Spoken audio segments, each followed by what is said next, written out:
دا قرآن مجید دی د دې بس ناجوم روبټه ناجوم د خدای نه غواړم أعوذ بالله من الشيطان الرجيم بسم الله الرحمن الرحيم ألف لام ميم ذلك الكتاب لا ريب فيه هدى للمتقين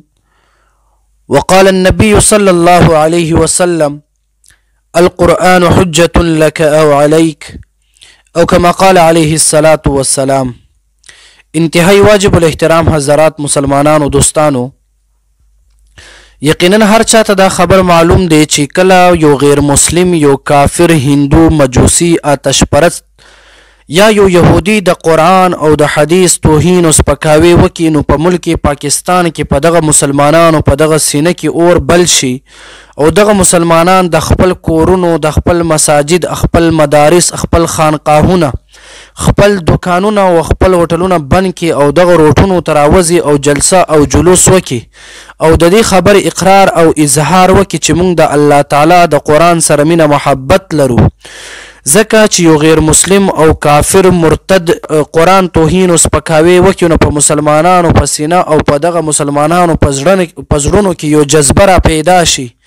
خو افسوس در دې زمانې د پلاستیکي مسلمانانو دغه ایمانونو باندې ډیر زیات افسوس راشي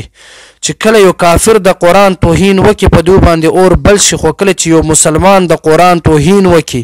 دوی ور باندې چشم پوشي وکړي، که هغه ملا دی، که طالب دی، که مسلمان دی، که تبلیغي دی، که مجاهد دی، داسې رقم خلکو باندې هغوی خاموشي اختیاروي. آیا دا ولې؟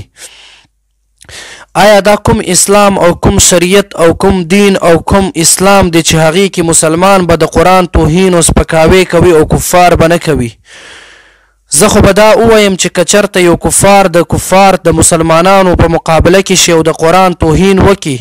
یو طرف ته مسلمان د قرآن توهین وکړي، بل طرف ته کافران د قرآن توهین وکړي، توهین او سپکاوی دواړه وي، خو دغه مسلمانانو ته به ډېر سخت سزا ورکولی شي ځکه چې دی ایمان باوجود د قرآن توهین او سپکاوی کوي.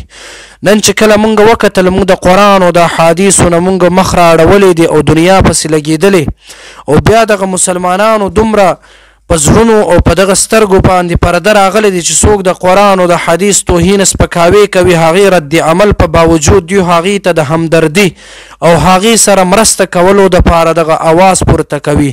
محترمو، دغه ویډیو به تاسې وکتل چې دغه زنانه راپاسي او د الله تعالی د عظیم الشان کلام پاک راواخلي او په سر باندې لوپټنه وي او په دغه سوشل میډیا باندې راښکاره شي او د الله تعالی بېشمار حکمونه دی ماتوي. اول خو یاد ولرئ، پیغمبر علیه السلام فرمایي الحیاء شعبة من الایمان، چې حیا دا نیم ایمان دی. محترمو، دغه زنانه کې حیا نشته، د دې نیم ایمان نه دغه زنانه خلاصه ده. چې کله د دې ایمان نشته، بیا ټول امت مسلمه په دې باندې اجماع ده چې دغه زنانه او دغه اواز دا عورت دی. بیا دویمه غټه ګناه دی دغه زنانه دا کوي چې خپل اواز دغه مسلمانانو خلکو سره شیر کوي. او بیا دریمه دغه زنانه غټه غلطي دا کوي چې د الله تعالی د قرآن حکم ماتوي، چې الله تعالی محبوب علیه السلام ته فرمایي یا ایها النبي قل لازواجک وبناتک ونساء المؤمنین یدنین علیهن من جلابیبهن. ای پیغمبر خپل دغه زنانو ته ووایه، ای پیغمبر مسلمانانو زنانو ته ووایه چې پرده وکړي. دغه زنانه پرده نه کوي، د الله تعالی حکم ماتوي. محترمو،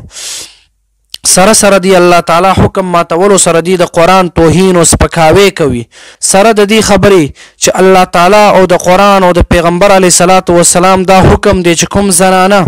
په مړی باندې جاړي او په چغه باندې جړاګانې کوي، دی باندې د الله تعالی لعنت وریږي او د دې دغه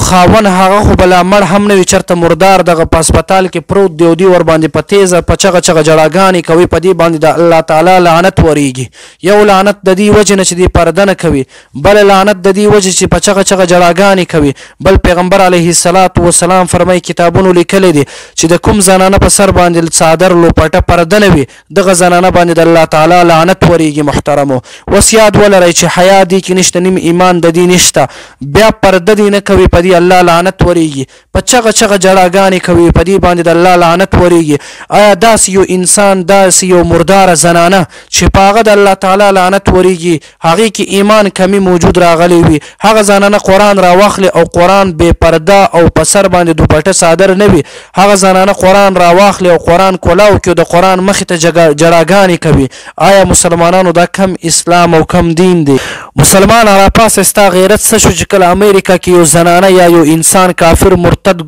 ملحد د قرآن توهین سپکاوی کوي پتا باندې دلته اور بل شي او کله چې یو مسلمانه زنانه ستا په دغه ملک او ستا په دغه ښار او ستا په دغه علاقه کې د قرآن توهین او سپکاوی کوي ته هغې ته مرسته اعلان کوي ته هغې ویډیوګانې شیر کوي مسلمانه دا کم ایمان دی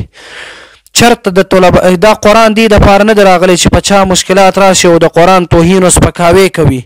دغه ویډیوګانې دومره شیر کیږي زمونږ علما کرام قتلونه برسریعام کیږي مسلمانانو د علما کرامو ټوکړې ټوکړې وشي علما کرام په ګولو باندې غلبیل شي علما کرام په د خلکو د ګولو او د بارودو نشانه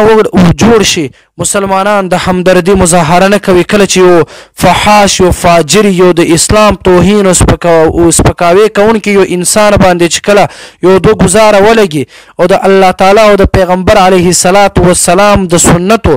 برسریعام مذاق اړوونکي خلکو چې کله هغې باندې مصیبت راشي هغې نه پس خلک هغې سره د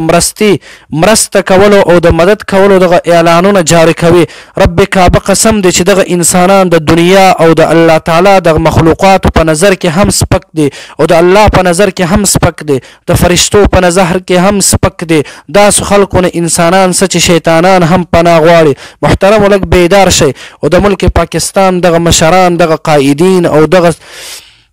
دغه مشرانو او دغه حکومت او ادارو ته هم دغه درخواست دی چې داسې قسمه خلکو ته د لګام ورکړي چې په سوشل میډیا په دغه پاڼه باندې د قرآن برسریام توهین او سپکاوی دی ونه کړي مسلمانه پاسه په ملک پاکستان کې کوم حالات شروع دي کافران پرېږدي ستا مسلمانان په دغه ملک کې په هغه ملک چې د علما کرامو وینه توی شوې وي په دې بنیادونو باندې هغه ملک پاکستان چې د لا اله الا الله په نوم باندې آزاد شوی و په هغه ملک نن د قرآن او د حدیث توهین او سپکاوی او زمونږ مسلمانان په غفلت خوب کې اوده دي الله تعالی دې په ملک پاکستان او په امت مسلمه باندې رحم وکړي